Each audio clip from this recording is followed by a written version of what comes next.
ပြဿနာတက်တာရဲတဲ့ငါပဲမှန်တယ်မှားတာသိတယ်ဒါပေမဲ့မာနမချဘူးမှားလေးပဲမှန်တယ်ဆိုပြီးတော့တီးတန်လောက်ကျွန်တော်တို့တွေပြဿနာတက်တိုင်းမှာဗျာအများတဲ့ကိုကြီးကပဲမှားနေတယ်အများတဲ့ကိုကြီးကပဲမှန်နေတယ်ဆိုတော့ relationship တွေလူမျိုးတွေစိတ်တွေ့ရင်တွေ့ဘူးမှာပေါ့ရုပ်ကြလေးပြပြ main လေးပြပြဗျာပြဿနာတက်တိုင်းသို့မဟုတ်ပြဿနာတက်ပြီဆိုတာနဲ့ကိုပဲမှန်တယ်ကိုပဲတော်တယ်ကိုပဲတက်တယ်ကိုမှားနေမှသိရင်တော့မှကိုမှန်တယ်ဆိုမှန်လိုက်ဘာမှပြန်မပြောနဲ့အဲ့လိုမျိုးအတ္တနဲ့လူမျိုးတွေကြုံဘူးလားမသိဘူးဒါကတကယ်တော့လုံးဝကြီးမားတဲ့ PR တစ်ခုပဲဘာလို့လဲဆိုတော့ဒါကလုံးဝကိုပဲတွန်းကန်နေတဲ့အရာကောင်းတဲ့လက္ခဏာလုံးဝမဟုတ်ဘူးတို့တွေကမှားရင်မှားတယ်မှန်ရင်မှန်တိုင်းပြော relationship မှာမာနဆိုတာလုံးဝမရှိဘောင်းဆိုတာလုံးဝခတ်လို့မရအောင်တော့အဓိကဘောင်းခတ်လိုက်ပြီဆိုတဲ့သွားပြီပဲအဲ့ဒီ relationship ရှစ်ဆိုတာဗျာဒီလားစီမီစီကန်တွေနဲ့သွားဖို့မဟုတ်ဗျာအများကြီးစီမီစီကန်အများကြီးထားလို့ရှိရင်ဒီအချစ်ဆိုတဲ့အရာဘယ်လိုလုပ်သွားလွတ်လပ်တော့မလဲဟုတ်တယ်မလားတခုခုကိုဘောင်ခတ်တာဝါပြီးဆိုလို့ရှိရင်ဗျာကျွန်တော်တို့တွေကအဲ့ဒါတွေကလုံးဝကိုဗျာဟိုဝေးကွာတဲ့လမ်းစာဘာလို့လဲဆိုကျွန်တော်တို့တွေစဉ်းစားကြည့်ဗျာငါရုပ်ကြလေးဖြစ်လို့ငါမိန်းကလေးဖြစ်လို့ဆိုတဲ့ဘောင်ကြီးကိုခတ်လိုက်ပြီးဆိုလို့ရှိရင်ဒါကသွားပြီဗျအမှန်ဆိုဒါလူချင်းတူပဲဗျာတဲ့ရုပ်ကြလေးနဲ့မိန်းကလေးဆိုတာဗျာဒါလေမတူတဲ့အမျိုးနှစ်ယောက်ကဘာပေါ်မှာဒါဒီမျိုးပဲရှိတယ်ဆိုလို့လူထဲမှာဗျာဒါပေမဲ့ဒါကိုသိတယ်ဒါပေမဲ့လည်းကျွန်တော် relationship မှာဒီလိုမျိုးကြီးခွဲခြားလို့မရဘူးဗျာသိလားပြဿနာတခုခုဆိုရှင်ဗျာမှားလို့ရှိရင်မှားတဲ့ဒါကိုပုတ်ပွင့်လင်းပြောရရတယ်မှန်ဆိုမှန်တိုင်းလည်းကိုယ်ကစွပြီးတော့ဖိနေလို့မရဘူးဗျာသိလားချို့မှားခြင်းနေတာကို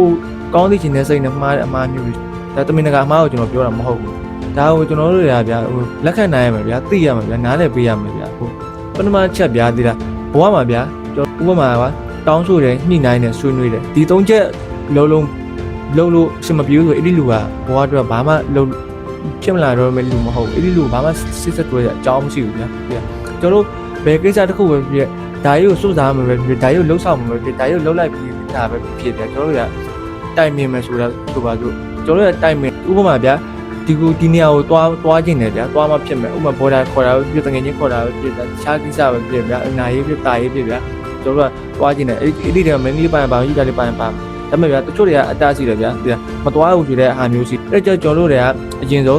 းတောင်းဆိုလို့မရဘူးဆိုရင်တိုင်ပင်လို့မရဘူးဆိုရင်လုံးဝကိုဗျာနားလဲအောင်အတက်နိုင်ဆုံးအကောင်းဆုံးဆွေးနွေးလို့မှလုံးဝလက်မခံဘူးအဖြေကဒီအဖြေတစ်ခုတည်းပဲထွက်တယ်ဆိုဒါကြီးရပဲကိုယ့်ဘက်ကိုစဉ်းစားပေးတာမဟုတ်တော့သူ့စိတ်နဲ့သူ့စိတ်အတွက်ကိုပဲသူအလိုလိုက်ရဖြစ်တဲ့အတွက်ကြောင့်မလို့ဒီလိုမျိုးတောင်းဆိုတယ်ဆွေးနွေးတယ်တိုင်ပင်ဆွေးနွေးရညှိနှိုင်းဒီအချက်တွေနဲ့မှလုံးဝကိုဗျာအဲ့လိုလက်ခံလို့မရတဲ့လူတယောက်ဆိုကျွန်တော်လက်တွေဘာမှမထူးဗျာကျွန်တော်တို့ဘဝအတွက်တကယ်ဗျာနှစ်တွေပဲကြာနေမစေဗျာကျွန်တော်နှမျောနေမှုမရဘူးဗျာကျွန်တော်ကအဲ့နှမျောတဲ့အကြည့်ရကွာတချို့တွေကရှိတယ်ဗျာငါတိဆောက်လာတာ3နှစ်ရှိပြီ4နှစ်ရှိပြီငါတိဆောက်လာတာကွာ1နှစ်ရှိပြီအမှတ်တရအများကြီးကလောက်တာကွာဒါပေမဲ့ကွာတိလားဒီ3နှစ်ကိုကျွန်တော်တို့ကလက်ခံဆက်3နှစ်ဖြတ်တန်းတဲ့ဟာလို့ကျွန်တော်နှမျောပြီးတော့ဟုတ်တယ်ကျွန်တော်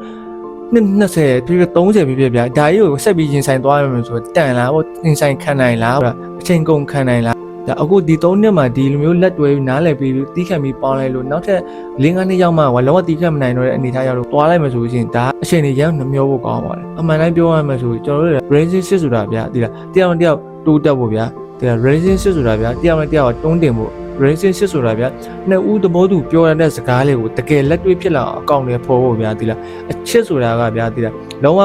ပင်ပန်းနိုင်တယ်ခက်ခဲနိုင်တယ်ဒါပေမဲ့ဗျာလုံးဝမနာကျင်ရဘူးဗျာဒါနာကျင်တယ်ဆိုတာအချစ်မဟုတ်ဘူးဗျာဘာဖြစ်လို့တယောက်ကနာကျင်ဒါအချစ်မဟုတ်တော့ဘူးဗျာဒီလားကျွန်တော်တို့တွေကဒါစိတ်ကိုအလိုလိုက်တဲ့ဆက်ဆံရေးတစ်ခုပဲဗျာဒီလားအဲ့ဒီထက်မပူဘူးဗျာတကယ်အချစ်ဆိုတဲ့အရာတွေကဘာလို့သူလေးကိုတကယ်ချစ်နေမယ်ကိုလေးသူ့ကိုတကယ်ချစ်နေမယ်ဆိုရင်သူ့ညာကိုညာလုံးဝဝင်ပြည့်ပြီးစဉ်းစားပေးကြမှာပဲလုံးဝကိုအတ္တတွေပါဆိုတာမရှိဘူးဗျာဒီလားသူကြတော့ချစ်ကြီးတော့အတ္တကြီးတယ်ဆိုတော့ဒါကကျွန်တော်လက်မခံအောင်ဗျာဒါကကျွန်တော်အမြင်မှာမှားရင်လည်းမှားမယ်ဒါကဘယ်နည်းနဲ့မဖြစ်နိုင်ဘူးဗျာဘာဖြစ်လို့လူတိုင်းတော်များကွာကိုချစ်လို့ရှိရင်ကိုချစ်တဲ့သူတော့ပဲကောင်းခြင်းတဲ့စိတ်ဖြစ်စေခြင်းတဲ့စိတ်ဒါအပေါ်တွန်းတင်ခြင်းတဲ့စိတ်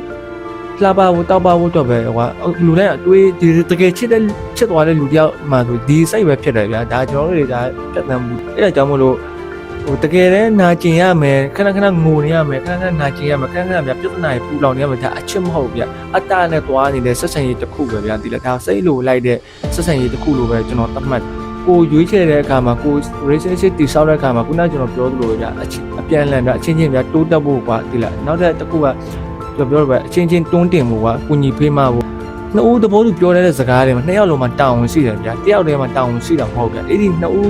relationship ဘဝမှာဗျာနှစ်ဦးသဘောတူပြောတဲ့စကားတွေတကယ်လက်တွေ့ဖြစ်လာအောင်နှစ်ယောက်လုံးတူတူစူးစမ်းပြီးကောင်းတယ်ပေါ်ရမဟုတ်ဘဲနဲ့တယောက်တည်းမှာတောင်းဝင်ရှိတဲ့ပုံစံမျိုးဒါမှမဟုတ်ဗျာအဲ့လိုမျိုးတွေဘာမှမဖြစ်လာဘူးဆိုလို့ရှိရင်ဒီ relationship ကဗျာကျွန်တော်တို့တွေကချိန်တန်ရင်ဒိတ်လိုက်တယ်တွေ့တယ်ပြီးရင်ဖြတ်တန်းလိုက်တယ်